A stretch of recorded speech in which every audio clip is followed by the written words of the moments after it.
What is the plan and the strategy of the enemy who has brought this upon us? When did this all start? Paper money started essentially like a check. You write a check, huh? Yeah. You want a BMW, you write a check for the BMW. Provided, of course, that you have money in the account, then you can get the BMW, write a check. But you took the BMW and you're driving down the road, and when they cash the check, you got no money in your account. This is called fraud. You'll be arrested and put in jail. You're writing a check and it cannot be cashed because you have no money in your account. That's fraud. This check will have validity if the check can be cashed for value. Then it would be halal. This is how paper money started. It started in Britain, the island of Tamim-ud-Dari. Yes. The British created something called the Bank of England in the 17th century. And towards the end of the 17th century, the Bank of England issued the first paper money. And I've seen it myself. The picture of it is written exactly like a check.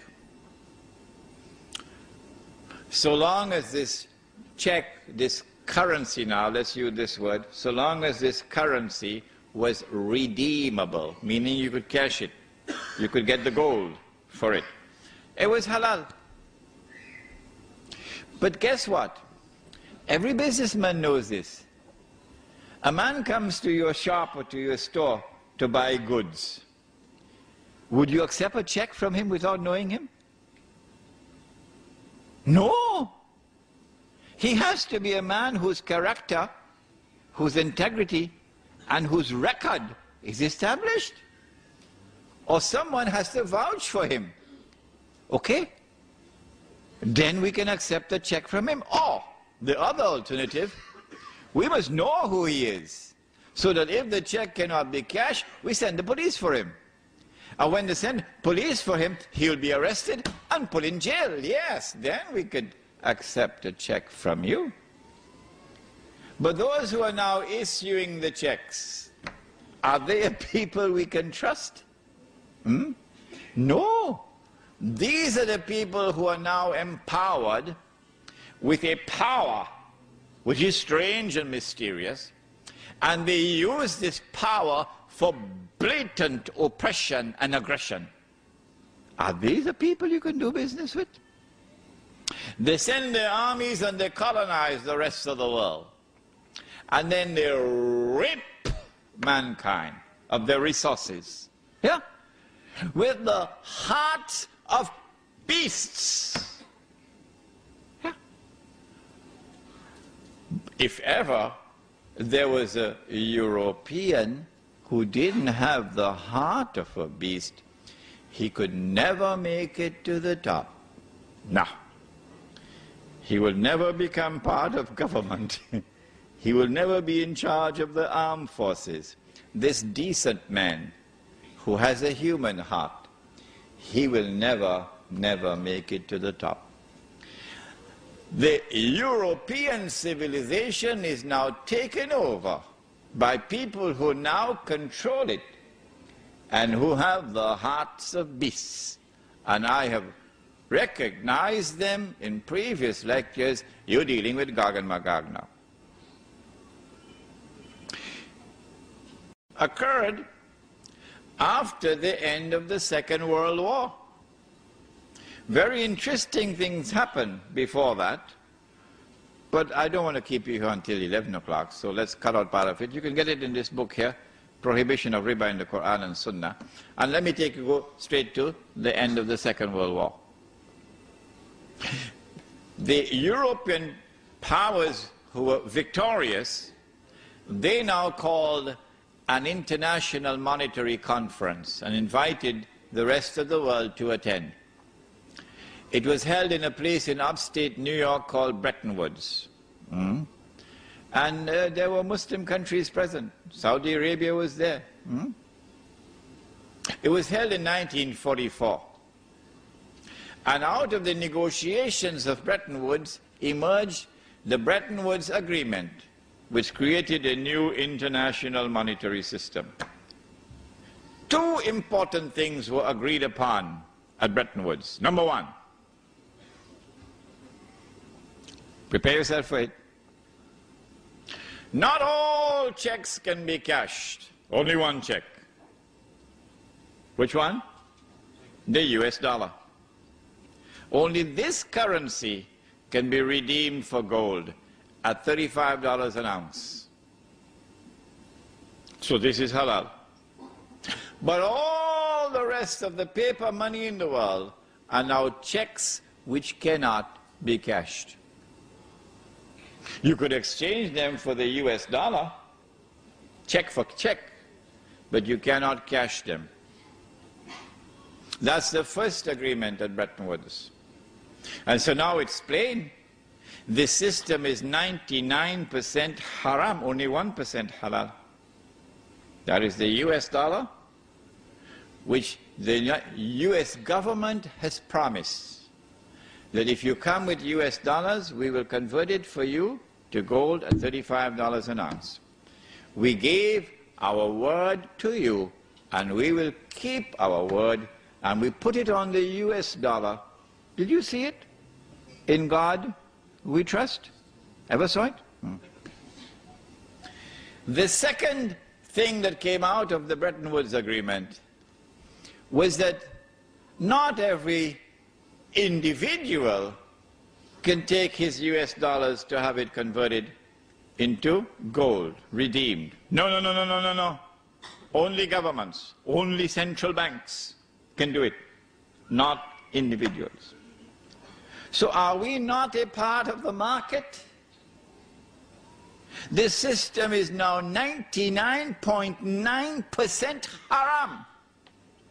It is only 0.1% halal, meaning that a government can go to the United States and say, here are US dollars that we have, we want you to redeem it for gold at $35 an ounce. You gave your word, now keep your word. So 0.1% halal. This is the Bretton Woods Agreement. And it lasted from 1944 until 1971. Some of you, I believe, must have been born already by 1971.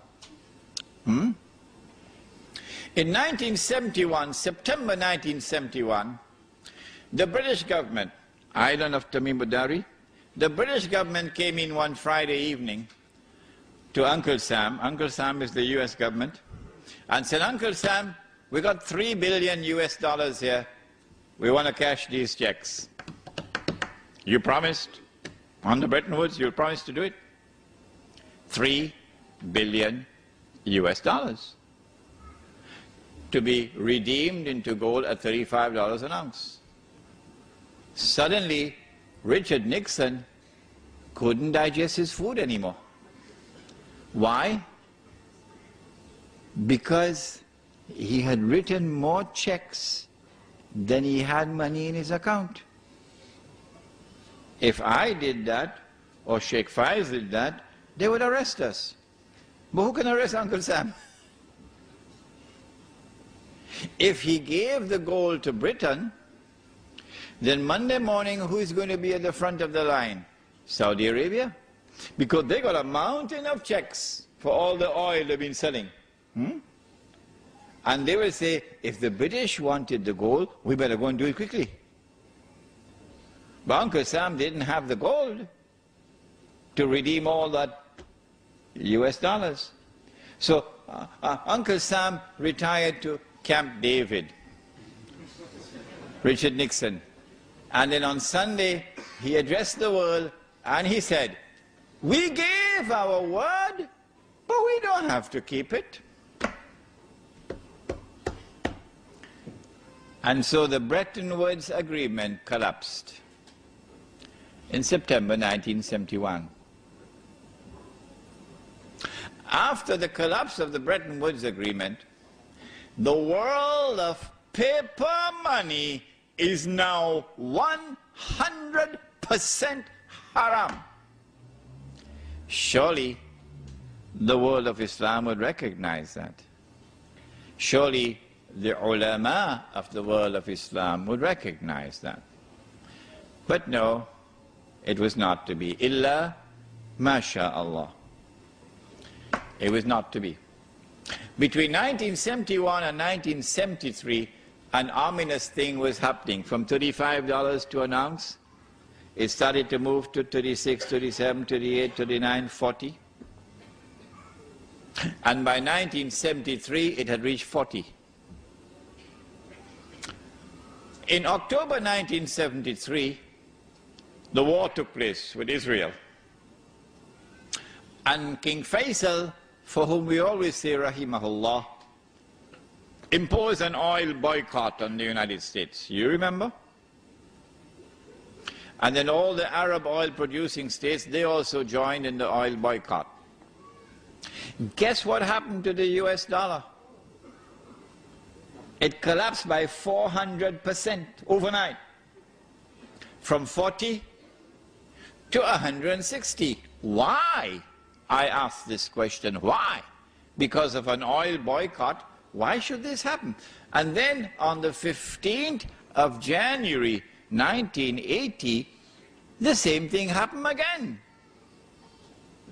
Iran had had a revolution, and the Iranian people took control of their oil.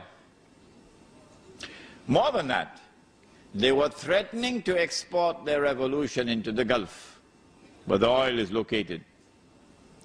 And then at the end of December 1979, the then Soviet Union invaded Afghanistan and took over the country. And Wall Street knew the reason why. Wall Street knew that the Soviet Union has done this because of fear of the threat posed by the revolution in Iran. And so Wall Street had their greatest fears confirmed. And on the 15th of January 1980, the US dollar collapsed to $850 to an ounce of gold. So we ask the question, why did this happen? There was no economic cause to explain it. None. The US economy was the largest economy in the world. Oil accounted for only 4% of the US economy. And the United States had enough oil underground to meet most of its own domestic needs. The United States preferred to keep its oil underground and get oil from Saudi Arabia and other countries, because this oil which was kept underground became a strategic reserve. And the oil that they got from Saudi Arabia was free of charge. You didn't have to pay for it. Did you hear that?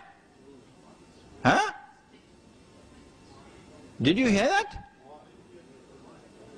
It was free. All that Uncle Sam has to do was to write checks that nobody could cash. One BMW, please, here's a check. Can I have a Mercedes, please, here's a check. I have no money in my account.